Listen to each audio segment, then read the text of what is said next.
Bom dia, pessoal! Começando, a segunda edição das Super Lives e temas de economia. Vamos esperar o pessoal entrando. Tá aí já Giovanni, o Arnaldo, tá aí meu amigo Cezinha Schutz. Tá aí o Baby Investidor. Tiago, como é que tá o áudio? Tudo bem? Então, o objetivo dessas super lives, é fornecer um conteúdo que seria restrito ou a pessoa só encontraria esse conteúdo disponibilizado de uma forma paga ou às vezes nem encontraria e de uma forma gratuita nesse momento que a gente está vivendo aí tanto no Brasil e no mundo.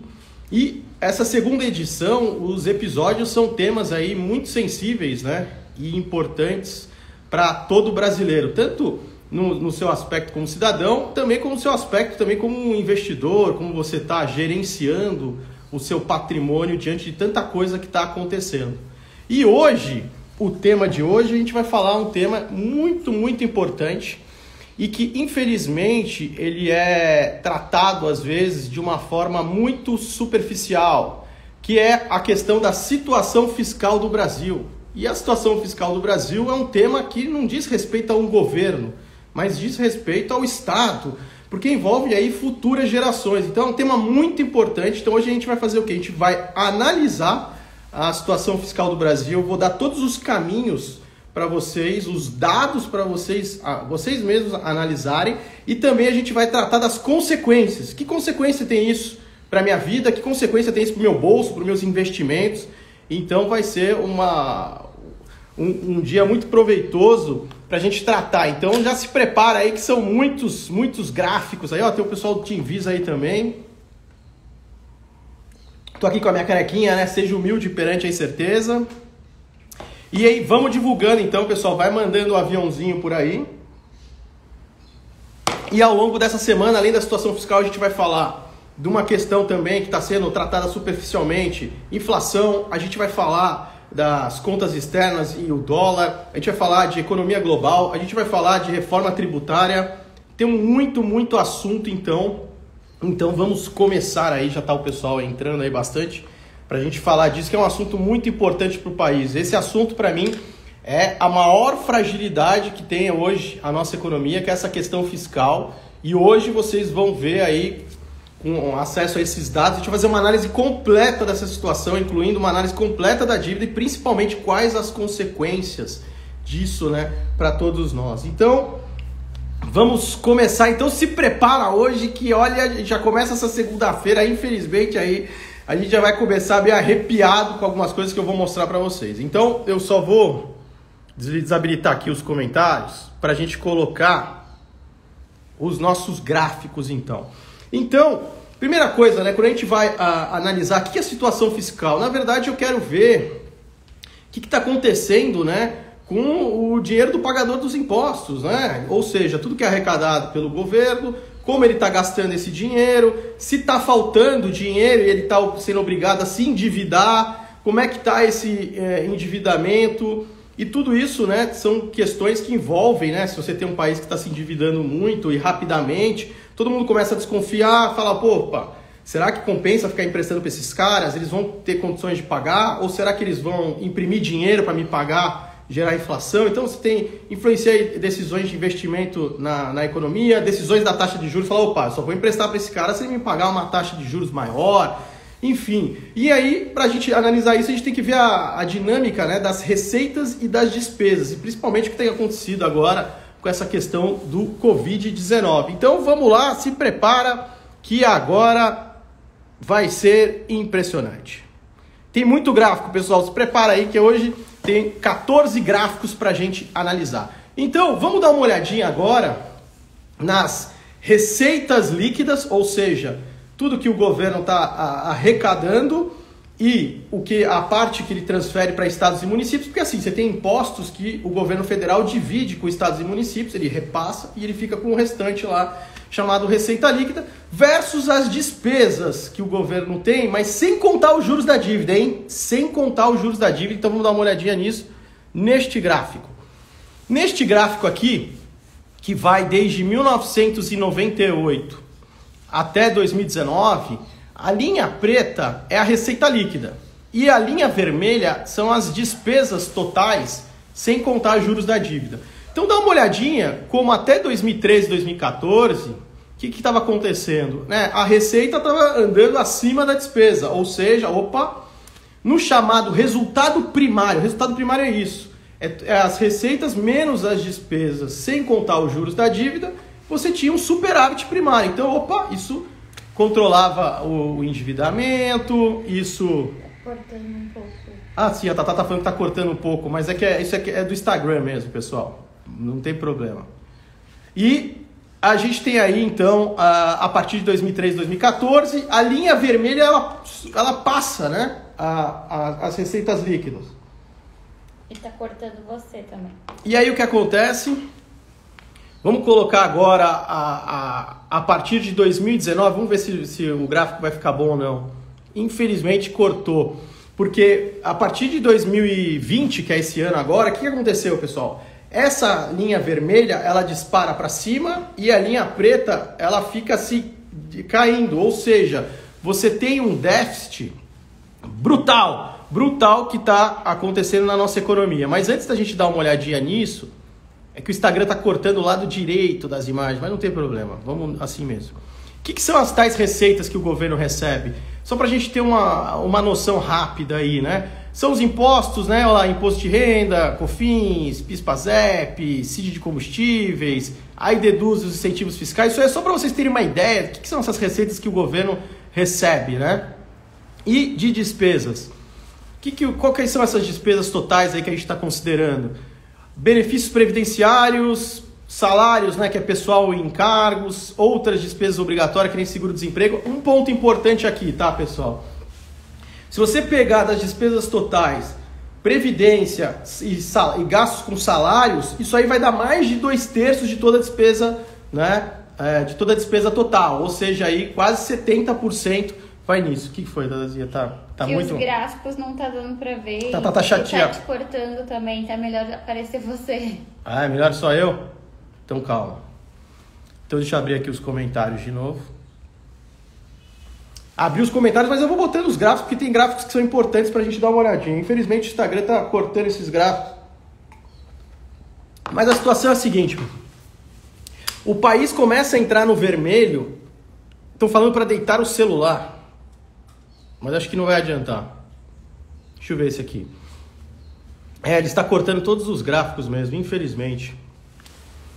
Mas assim, depois eu vou fazer um carrossel nos stories e eu vou botar todos esses gráficos para vocês, porque esses gráficos, eles são muito importantes, porque vocês vão ficar chocados com o que tem. Ah, o pessoal está falando que assistindo pelo PC corta menos.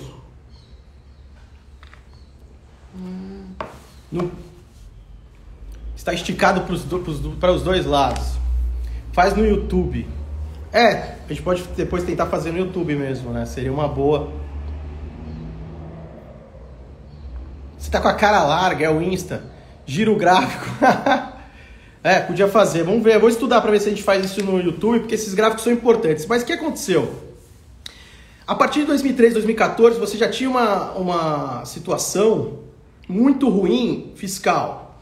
E a partir desse ano, o gráfico ele ficou assim bizarro, assim, ficou tipo uma coisa brutal. Disparou a despesa e desabou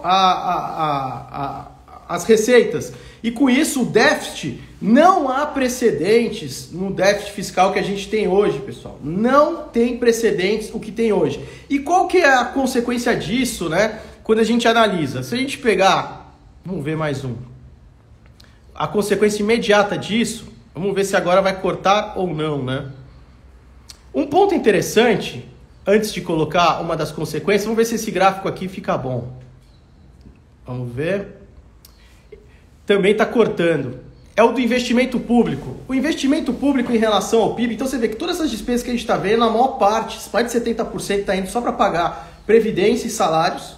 Você tem tanta coisa faltando, e principalmente investimento público em relação ao PIB, tá na mínima histórica. Depois eu vou botar o gráfico nos stories, vocês vão ver. Tá uma coisa assim absurda. Não, é praticamente inexistente. É inexistente o investimento público em relação ao PIB. E uma das consequências para nós de tudo isso, dá uma olhadinha aqui, vamos botar, é o endividamento, olha ali, ó, nesse círculo que eu coloquei ali, a partir de 2013, 2014, é quando, lembra, é quando essas curvas aqui de receita e despesa, elas, tá vendo aqui, ó, quando a vermelhinha passa a preta, quer dizer o quê? O Brasil começa a entrar no vermelho, né? Tudo que ele arrecada e ele vai pagar as despesas sem contar juros da dívida, falta dinheiro, ele se endivida. Para pagar juros da dívida, ele tem que se endividar novamente. Para vocês terem uma ideia, nos últimos 12 meses, a gente pagou mais de 350 bilhões de reais em juros da dívida. E aí olha o que acontece quando você tem isso. Olha a aceleração da dívida bruta em relação ao PIB. Você tem uma disparada ali, né? A dívida pública bruta, ela estava em patamar comportado e a partir daí que o país entra no vermelho, o pessoal está precisando para tirar os comentários, tá? Dispara a dívida e a dívida está disparando novamente, pessoal. Está disparando novamente. Vamos dar uma olhadinha agora nos últimos dados. Olha só, a dívida pública bruta, ela chegou a mais de 6,15 trilhões de reais, que é o equivalente a 85,5% do PIB. Só que esta metodologia que o Brasil utiliza, só o Brasil utiliza. Se o Brasil utilizasse uma metodologia que é adotada por todos os países, que é chamada metodologia FMI, padrão internacional, a dívida, na verdade, é muito maior, pessoal, muito maior. Por quê? Porque não soma essa parte que está escrita aí de títulos livres da carteira, ou seja, tem títulos da dívida com o Banco Central, lá com ele, que hoje chega a um montante de mais de 546 bilhões, que não entra na conta da dívida pela metodologia oficial brasileira. Se entrasse, hoje a dívida pública brasileira, ela já passa de 93% do PIB. E ela vai passar de 100% do PIB e rápido esse ano. Então, é uma situação do endividamento. Então, olha só que situação, né? Mesmo com essa questão que a gente tem visto aí, o pessoal falando, mas a taxa de juros está baixa, enfim, a dívida não tem como crescer, ela está se acelerando e acelerando muito, muito rápido. Então, vamos colocar aqui, então, organizar todo o pensamento. Qual a situação fiscal do Brasil? O Brasil, tudo que ele arrecada, ele vai pagar as despesas sem contar juros da dívida. E falta muito dinheiro, principalmente esse ano, é o maior déficit da história do Plano Real. É o maior déficit da história do Plano Real. Não há precedentes para a deterioração fiscal que está acontecendo no nosso país. Não há precedente. Depois, quando eu colocar os gráficos nos stories, vocês vão ver que desde o começo do Plano Real, em julho de 1994, nunca na história você teve um déficit tão grande. Para pagar os juros da dívida, a gente tem que se endividar novamente. Então, mesmo no mundo com o juro tão baixo, mesmo com a taxa básica de juros num patamar tão baixo, a nossa dívida está acelerando e acelerando muito, muito rápido. E tem outra questão então, né? Richard, mas como é que a gente faz então para resolver esse problema e tal? Vamos ver se vai cortar esse gráfico. Vai cortar. Não, mas vamos tentando, só para mostrar para vocês. Esse gráfico aqui, ele mostra na linha preta as chamadas despesas obrigatórias, aquelas lá que são a Constituição obriga o governo, né, a ter que gastar com isso. E as vermelhas são as não obrigatórias, que ele tem o poder de aumentar, diminuir. Então veja que desde 2014, 2015, o ajuste, entre aspas, que os governos têm feito, eles não conseguem mexer na despesa obrigatória, ela fica estável e subindo. E a despesa que eles mexem são essa discricionária, que não é suficiente. Por que eu estou mostrando isso para vocês?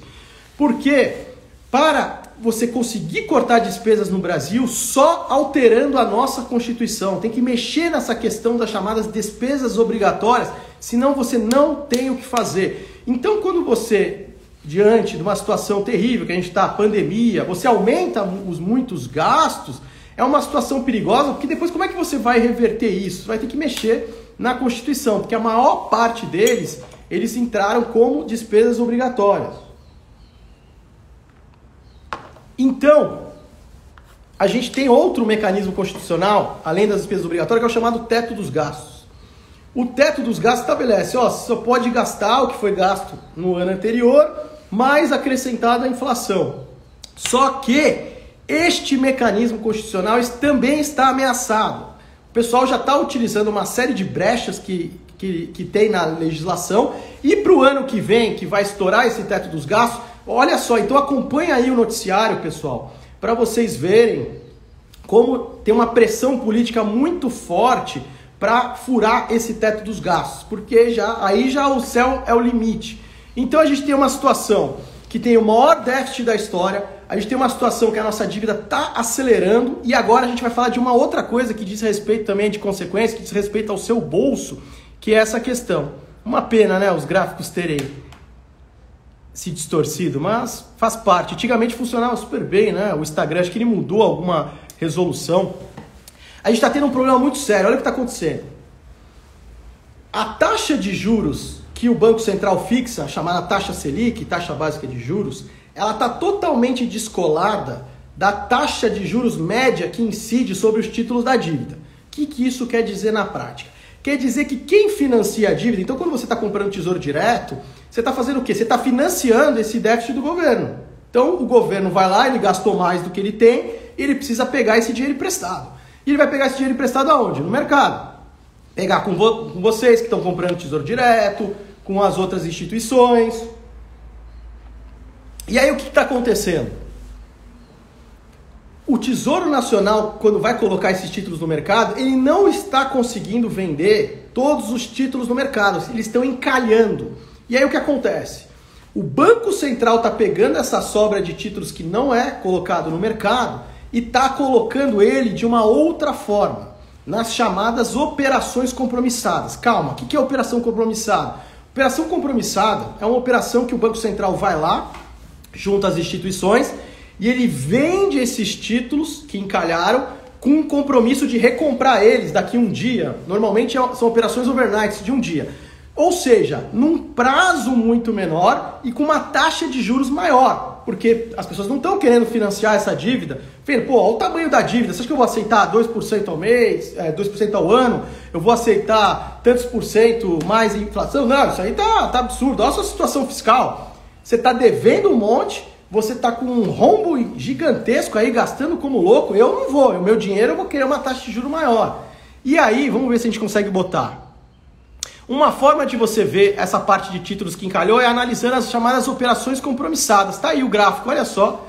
Até 2000, aqui é o gráfico de 2002 até 2018, 2019 que aparece aí no Instagram.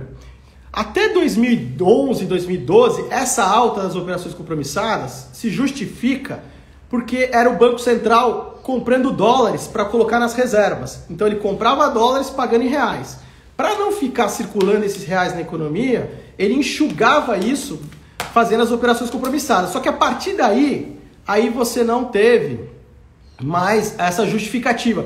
Essa alta que está tendo aí, e hoje, para vocês terem uma ideia, as compromissadas, elas atingiram um patamar de 20% do PIB, é muito, 20% do PIB, são os títulos que encalharam. Aí vem aquela pergunta, né? Mas, qual a consequência? A consequência é a piora no perfil da dívida. Perfil da dívida, para você analisar de uma forma simples, é você olhar qual o prazo dessa dívida.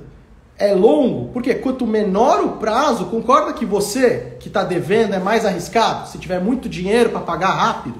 E que taxa de juros, né, que você está pagando ou que indexador. Então vamos dar uma olhadinha aqui num gráfico interessante. Aqui, o gráfico está cortando. Esse gráfico aqui é o vencimento que a dívida tem, o percentual que está vencendo da dívida em relação à dívida total até um ano. Então esse gráfico ia mostrar uma queda e a partir do momento que o Brasil começa a ter aquele déficit, e principalmente nos anos recentes, disparou de novo, pessoal. Ou seja, a maior parte da dívida agora está para vencer em até um ano. Ou seja, encurtou o prazo da dívida. Isso mostra o quê? O pessoal falando, opa, além de uma taxa de juro maior, eu quero um prazo menor, meu. Quero que você me pague em um dia, uma semana, um mês. Eu não vou te emprestar para 10 anos, não. Eu não vou te emprestar para 30 anos, não. E se a gente olhasse o indexador também, esse aqui está aparecendo melhor. a participação dos títulos da dívida que incide sobre a Selic, que é o pós-fixado. Por que é importante a gente analisar isso? Porque quando você... qual que é o objetivo do governo, do Tesouro Nacional, quando ele está tratando da dívida? Ele quer tornar ela mais previsível para eles, ou seja, colocar a maior parte de títulos da dívida pré-fixados, ou seja, com uma taxa de juros já determinada. Quando você tem momentos de desconfiança ou de desequilíbrio fiscal grande, o mercado rejeita isso e passa a migrar para o pós-fixado, para poder acompanhar. Se tiver uma paulada na taxa de juros, eu já estou lá. Então vocês vejam que esse gráfico vai de 2007 até 2019, o que está aparecendo aí no Instagram. E você vê que durante a crise de 2008 chegou lá a mais de 50% da dívida indexada à taxa Selic, ou seja, acompanhando a taxa Selic. Depois teve uma queda, olha só essa queda aí, de 2009 até 2013, 2014, ou seja, era a hora que o governo estava conseguindo colocar os papéis pré-fixados, melhorando o perfil da dívida. E aí você teve essa reversão e hoje está lá na máxima histórica. Ou seja, você teve uma piora do perfil da dívida. Que piora é essa? O prazo está mais curto, a taxa de juros que está incidindo sobre ela maior do que totalmente descolada da taxa básica de juros. O Banco Central perdeu o poder de fixar, de influenciar essas taxas de juros, então está totalmente descolado. Você tem esse encalhe de títulos, uma disparada das compromissadas que está gerando essa piora do perfil, porque as compromissadas são títulos de curtíssimo prazo e com taxas de juros maiores, e você tem a maior parte da dívida agora vencendo em até um ano. Para nossa sorte, a maior parte da dívida bruta pública do Brasil, ela está denominada em reais. Antigamente a gente tinha até esse problema de a maior parte estar acompanhando a variação cambial, aí se disparava o dólar, era um checkmate e a gente estava perdido. Agora não, a maior parte da dívida está denominada em reais. Então, que consequências que a gente tem agora para o nosso bolso, como cidadão, não é? Em primeiro lugar, vocês viram a situação fiscal brasileira. Depois, quando vocês olharem o gráfico nos stories, não tem precedentes. Vocês vão ver, vocês vão ficar chocados. Uma pena que cortou, porque é um negócio assim, vinha lá, né, a gente no vermelho, aí de repente a despesa tá aqui e a receita tá aqui. Tipo, uma coisa assim, absurda. E para os próximos anos, para vocês terem uma ideia, o Instituto Fiscal Independente do Senado Federal, ele estima que nem em 2030, daqui 10 anos, o Brasil vai estar no azul de novo. Nem em 2030. Então é uma situação muito complicada. O que acontece de consequência? Primeiro, a gente já está vendo uma consequência imediata. Essa rejeição aos títulos públicos está forçando o Banco Central a aumentar as operações compromissadas, piorando o perfil da dívida. Essa é a primeira. Segundo, com um rombo fiscal tão grande, não caiam na falácia de que não vai ter aumento de carga tributária. Vamos ver se o gráfico da carga tributária... essa é a carga tributária do Brasil de 1950, aí o gráfico vai até 2012. Nesse gráfico, vocês iam ver o seguinte. O Brasil já está no seu recorde histórico de carga tributária, já passou 35% do PIB. E isso tende a aumentar e aumentar muito nos próximos anos. Está muito parecido, ou até pior, se você olhar aí no gráfico, mais ou menos 1997, dá uma olhada aí, ó. De 1967 a 95, ficou meio de lado, aí de repente tem uma... Em 1997, o Brasil, ele enfrenta a crise asiática, você tem um desequilíbrio, né, um choque nos países emergentes, e aí é implementada uma política de austeridade que na época foi chamada de pacote das maldades.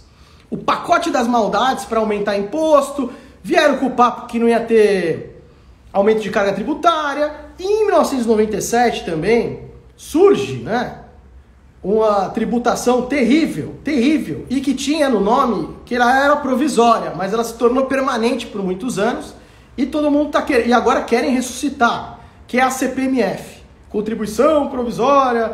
Então, A CPMF nasce em 1997 e a gente vai ver depois no episódio que a gente tratar de tributação, uma das coisas assim mais ineficientes e bizarras possíveis, que ela tem um efeito nefasto, terrível para toda a economia e principalmente penaliza também as classes menos favorecidas.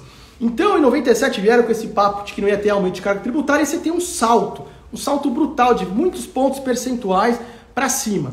E agora, numa situação com o maior déficit da história do Plano Real, uma situação com o maior endividamento em relação ao PIB da história, isso com a metodologia brasileira que é amigável, se adotasse internacional seria muito maior, piorando o perfil da dívida, ela ficando mais curta, totalmente descolada da taxa básica de juros, a maior parte dela indexada à taxa Selic. Quer dizer o quê? Quer dizer que se a taxa Selic no futuro disparar, então essa historinha de que estamos gastando pouco com a dívida, etc. Tá bom, maluco, e aí a taxa Selic vai, sei lá, vai para 8, vai para 10, e aí?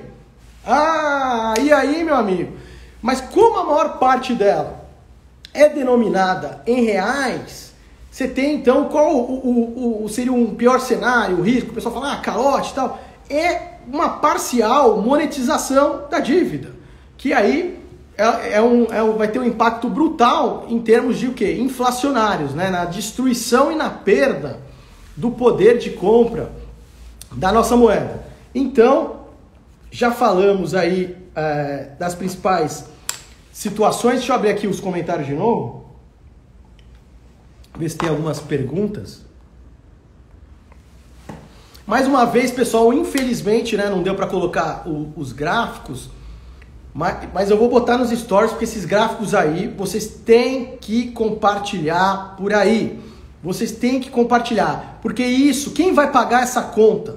Quem vai pagar essa conta? As futuras gerações. O estrago fiscal, como eu disse e repito, não se resolve nem em 10 anos. Para cortar gastos no Brasil, a gente precisa mexer na Constituição, porque a gente tem a maior parte desses gastos obrigatórios, tem que mexer na Constituição Federal, senão não tem como reduzir isso. O nosso orçamento fiscal ele é totalmente engessado. E esse ano ainda fizeram isso de jogar lá para cima de forma brutal essas despesas, né? Em meio à queda de receitas, o endividamento aí pegando feio. Pessoal perguntando o impacto do dólar. Dólar já venho falando para vocês comprarem aí já há mais de um ano, né? Desde lá abaixo dos 3,80. Lembrando, não tem demanda por reais no mundo. Você vai aumentando os reais aí, o que acontece?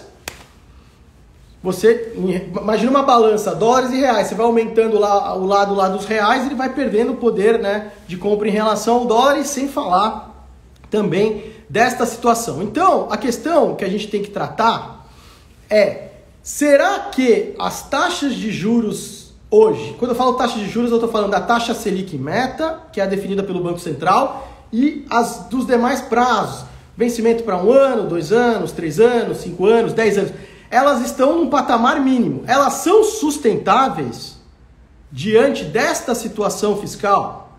Como investidores e vocês gerenciando o patrimônio de vocês, vocês têm que se perguntar isso.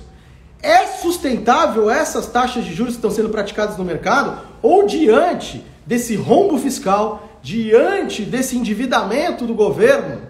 E mais, será que com esse rombo fiscal sem precedentes, não precisa ter aumento de carga tributária? Não precisa?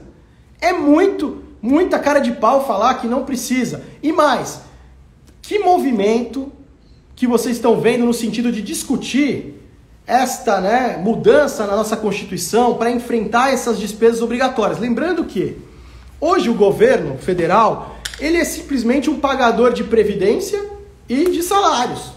70% vai para isso. Investimento público praticamente inexistente. Aí o pessoal pergunta: mas aí tem que ser do setor privado. Concordo, mas para ter investimentos no setor privado, vocês concordam comigo que você tem que ter um bom ambiente de negócios? E quando eu falo um bom ambiente de negócios, em primeiro lugar, segurança jurídica. Segurança jurídica. Segurança jurídica é você não ver mudanças de regras o tempo inteiro, mudanças na legislação o tempo inteiro.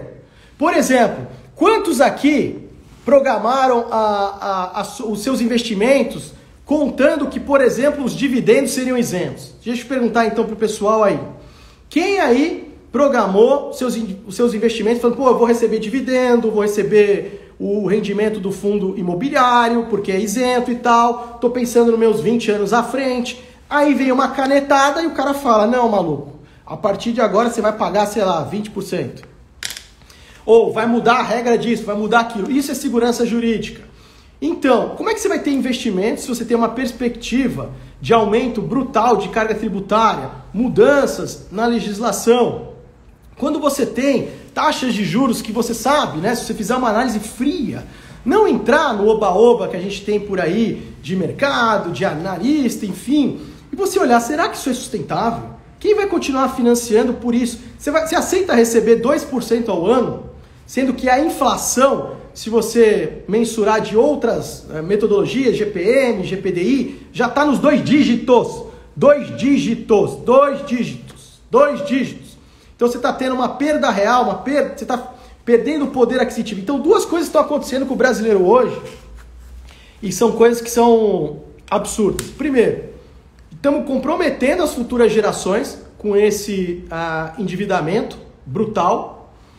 Segundo, a conta vai chegar para todo mundo e principalmente para as classes menos favorecidas. Viu o quê? Um aumento de carga tributária. Estão querendo também mexer em questões... Deixa eu colocar para cá, por causa do sol. Estão querendo mexer em coisas também que prejudica demais os poupadores. Então, a pessoa que se programou para receber os seus dividendos isentos, enfim. Então, e outra. E aí vem uma questão que eu vi o pessoal perguntando, né? Que é a questão, mas onde tem para cortar? No Brasil, o que não falta é despesa para cortar, pessoal. O que não falta é despesa para cortar. Imagina todo esse esforço, 35% do PIB de carga tributária, e mesmo assim a gente está com esse déficit, ou seja, esse rombo fiscal absurdo, esse endividamento. Aí uma pessoa perguntou, mas não tem nada de bom para falar. Justamente, por envolver as futuras gerações, você deveria ter a consciência, né, de que você precisa analisar a situação atual, os desdobramentos e as consequências para o futuro. Como brasileiro, você deveria, né, estar preocupado com isso. Porque eu coloquei outro dia no Instagram, em 1997, o PIB brasileiro em dólares era assim muito maior, era quase o dobro do PIB chinês. Olha a potência que virou a China aí desde 1997. Faz tanto tempo assim, como a gente ficou para trás, como a gente desperdiçou, né, oportunidades ao longo desse tempo. Então, duas coisas que estão acontecendo enquanto as pessoas acham de susto. Primeiro lugar, o sapo na panela, que é o quê? É o empobrecimento em relação, quando a gente pensa em termos globais, em relação ao dólar. Dá uma olhada no seu patrimônio em dólar nos últimos anos, pode ser 12 meses, 2 anos. Dá uma olhadinha o que aconteceu com o seu patrimônio em dólar, se você ficou mais rico ou mais pobre em termos globais. Segundo, a gente está tendo uma inflação de preços já acontecendo e que está sendo mascarada no índice de inflação oficial IPCA, só que se você vai na rua lá, vai no supermercado, vai pagar as suas contas, os reajustes, você vê o impacto e vê se o que você tem, o seu recurso que você tem, está tendo maior poder aquisitivo, maior poder de compra, ou você está perdendo poder aquisitivo com os investimentos que você tem. Então, o brasileiro vem empobrecendo em termos globais e o brasileiro está também empobrecendo localmente, né? Com essa destruição do poder de compra que está se acelerando aí nos últimos tempos. Então, não dá para a gente, né, fechar os olhos a isso, a situação fiscal. A situação fiscal ela só vai entrar no radar do mercado financeiro, pessoal, quando for tarde demais. Da mesma maneira que eles em 2015 e 2016 ficaram falando que o Brasil daria o calote, e na verdade era o contrário, agora a gente está vendo muita gente minimizando isso. Então eu vou botar os gráficos para vocês, são dados públicos, vão atrás, tem no Tesouro Nacional, tem no Banco Central, não tem achismo nenhum aqui, não tem ninguém tentando prever nada, é a situação, né, do momento, é a situação do momento. Então, a gente tem que abrir o olho. Então, eu vou colocar na sequência nos stories todos esses gráficos, que aí vocês vão ficar bem, né, alinhados a tudo isso. Então, resumindo, o Brasil já vinha gastando muito mais do que arrecadava e se endividava. Depois, para pagar juros da dívida, se endividava novamente. Aí veio o Covid, aí abriu a porteira geral. Rombo fiscal maior da história do Plano Real, e a perspectiva para a gente voltar para o azul nem em 2030, infelizmente. E para piorar as consequências que você tem é o quê? É uma ameaça de aumento da carga tributária, ou seja, prepara seu bolso aí, pagador de impostos, que a coisa vai pegar para o nosso lado. A gente já tem visto a piora do perfil da dívida, ela ficando o prazo mais curto e as taxas de juros totalmente descoladas da taxa básica de juros. E tudo isso tem o quê? Impactos também na economia como um todo, porque fica todo mundo preocupado, né? A partir do momento que isso entrar no radar, então, o pessoal vai falar, opa, será que tem condições de pagar essa dívida? Vai monetizar? Vai gerar mais inflação? Vai, enfim. Então, a gente tem que estar consciente. E a mensagem, né, desse primeiro episódio, pessoal, que é muito importante, é a questão fiscal não é uma questão de governo, mas é uma questão de Estado. A questão de Estado, ela passa por diversos governos e ela envolve futuras gerações. Então, tudo que está sendo feito hoje, quem vai pagar a conta são as futuras gerações. Então, é o seu filho, é o seu neto. Isso são questões muito, muito sérias, muito sérias, e envolvem tudo. Então o pessoal acha que é brincadeira, aí fica esse rombo, depois tem aumento de impostos, piora o ambiente de negócios. Então todos esses dados eu vou disponibilizar aí para vocês nos gráficos aí. E é isso, pessoal. Espero que vocês tenham gostado desse primeiro episódio. Peço desculpa mais uma vez que os gráficos aí, eles distorceram no Instagram, mas eu vou postar a seguir nos stories. E amanhã se prepara, porque amanhã a gente vai falar de um tema que é um tema também que as pessoas estão sendo muito superficiais, que é inflação. E amanhã eu vou mostrar gráficos e ferramentas para vocês terem uma visão do que está acontecendo e para vocês, ao lerem o noticiário, lerem a análise, vocês poderem saber o que está acontecendo e se posicionarem. Irem lá e também rebaterem, falarem, ó, meu amigo, que nem hoje.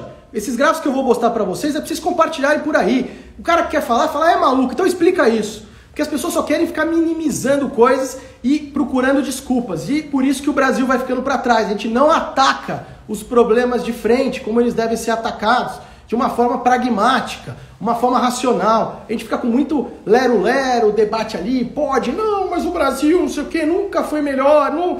Aí você tem que pensar, a taxa básica de juros é sustentável nesse patamar? As taxas dos vencimentos à frente é sustentável? Vai ter aumento ou não de carga tributária? Tem que pensar, não é? E como diria, né, um camarada aí das antigas do mercado financeiro, né, ele falava sempre, né, quando ele terminava uma análise, de bem com a vida graças ao cérebro. Então é isso, pessoal. Então eu vou passar esses dados para vocês, esses gráficos, para vocês arrebentarem por aí nesse debate tão importante sobre a situação fiscal. Então, nos vemos amanhã, 7h50. E vamos ver se eu resolvo para amanhã essa questão aí dos gráficos aí, de como colocar aí essa situação. O tema de amanhã? O tema de amanhã é inflação, hein? Inflação. Amanhã eu vou formar uma tropa de elite em relação à inflação. Os conceitos, as diferenças de metodologia do IPCA, do IGPDI, do IGPM. Como é que tá a oferta monetária no Brasil? Aumentou ou não? Exemplos passados, né, de inflação, coisas estranhas que estão acontecendo no IPCA. Então é isso aí, pessoal. Grande abraço, ótima semana para todo mundo. Nos vemos amanhã, 7h50 e até a próxima. Valeu, pessoal!